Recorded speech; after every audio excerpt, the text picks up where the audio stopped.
पिछला क्लास में हमने प्रश्नावली 1.1 शुरू किया था। आई थिंक 3 नंबर का एचसीएफ और एलसीएम निकालना है अभाज्य गुणनखंड विधि से। 1 नंबर का देख लो 12, 15 और 21 का।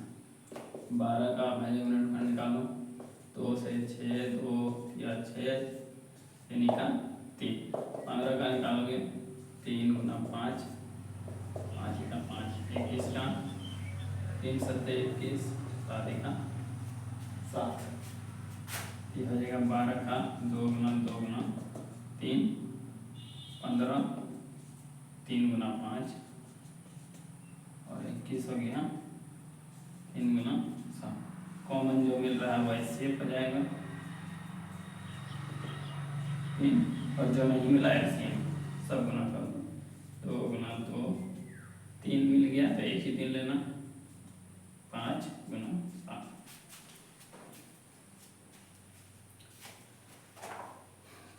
4 2 दूनी 4 या 12 पंचे 60, 6 सत्ते 42, 420 एलसीएम।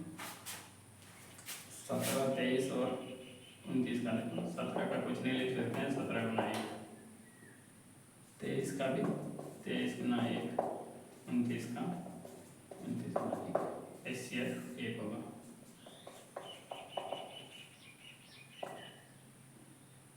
और एलसीएम सब गुना करना पड़ेगा। 17 गुना 23 गुना 29, 17 या 51, 17 दूनी 34 और 5 39 गुना 29। इसको गुना करने पे 9 9 81 और या 27 और 8 35।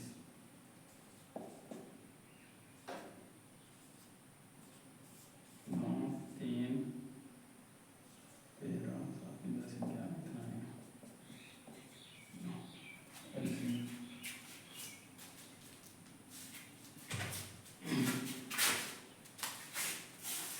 इसके बाद 4 नंबर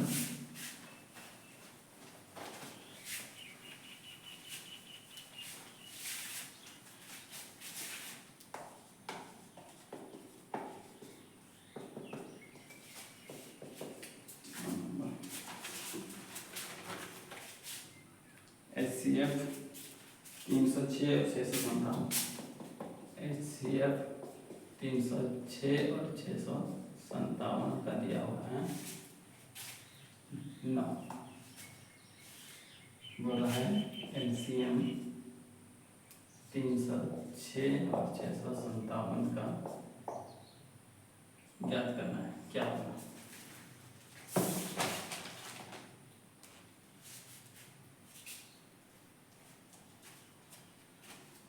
ये सवाल है। एचसीएफ दिया और एलसीएम निकालना। तो चूंकि एचसीएफ गुना एलसीएम ए गुना बी दो संख्याओं का गुणनफल होता है। ए गुना बी या लिख सकते हैं इसको दो संख्याओं का गुणनफल,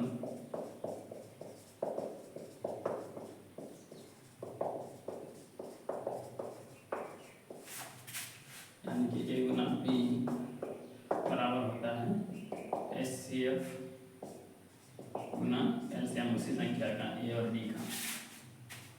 इसलिए क्या हो जाएगा? ए गुना बी, ए बराबर है 306 और बी बराबर 657। इसको ए मान लेंगे, इसको बी मान लेंगे तो हो जाएगा एचसीएफ दिया हुआ है 9 और एलसीएम नहीं मालूम। एलसीएम निकालोगे 9 इस साइड आ जाएगा, एलसीएम हो जाएगा 306 गुना में है तो भाग हो जाएगा 657 बटा 9। काटोगे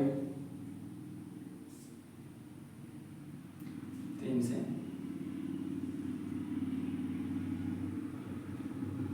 3 3 9, 3 दूना 6, 3 सत्ते 21,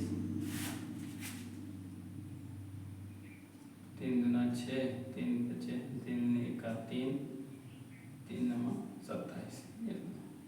फिर काटोगे 3 सत्ते 21, 3 3 9, गुना करो 73 से 306 गुना 73, 3 6 18, 3 3 9, 7 6 42, 7 21, 8 3 9 4 13, ये हो जाएगा 22, 33, 8।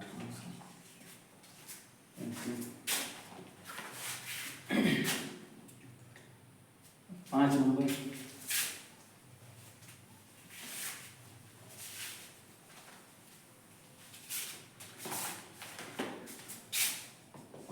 देखो लिखा है, जांच कीजिए कि क्या किसी प्राकृतिक संख्या n के लिए प्राकृतिक संख्या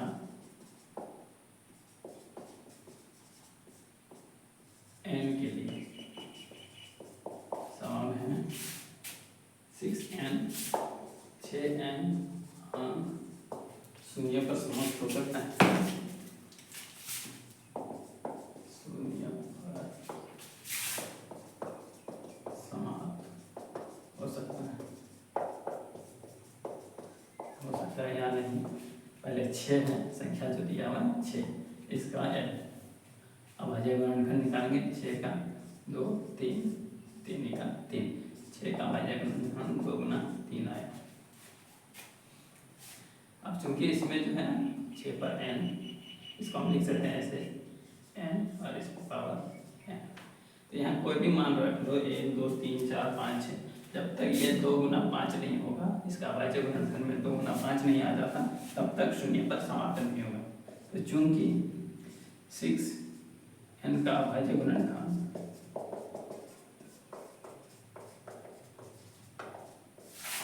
खंड में 2 5 नहीं है, इसलिए 6n किसी प्राकृतिक संख्या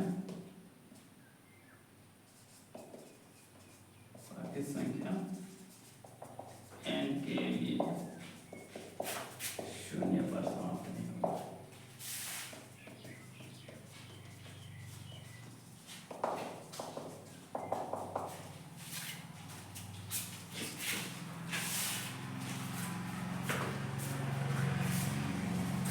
अगला है 6 नंबर।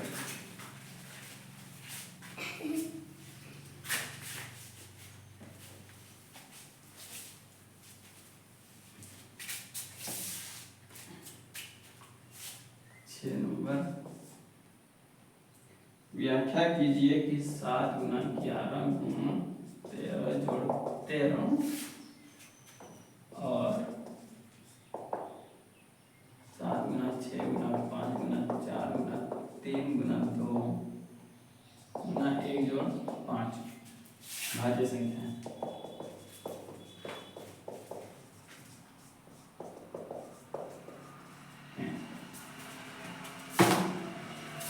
देखो 7 गुना 11 गुना 13 जोड़ 13 को हम लिख सकते हैं 7 गुना, इसमें 13 कॉमन निकाल दिया जाए तो हो जाएगा 7 गुना 11 जोड़ 1, यानी कि 13 गुना 11 7 77 जोड़ 1 13 गुना 78, मतलब ये 13 से भाग लग रहा है, तो ये भाज्य संख्या है।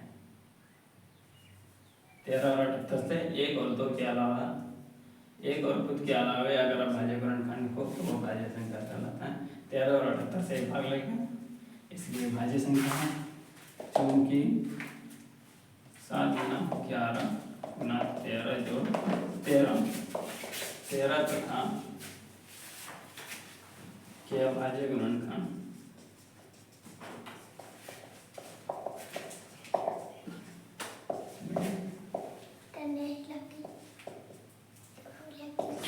और 78 है, इसलिए यह भाज्य संख्या। इसी प्रकार देखेंगे 7 गुना 6 गुना 5 गुना 4 गुना 3 गुना 2 गुना 1 जोड़ 5, इसमें 5 अगर कॉमन ले लिया जाए तो जाएगा 7 गुना 6 गुना 4 गुना 3 गुना 2 गुना 1 जोड़ 1, ये भी 5 से भाग लगेगा, क्योंकि इसका भाज्य गुणनखंड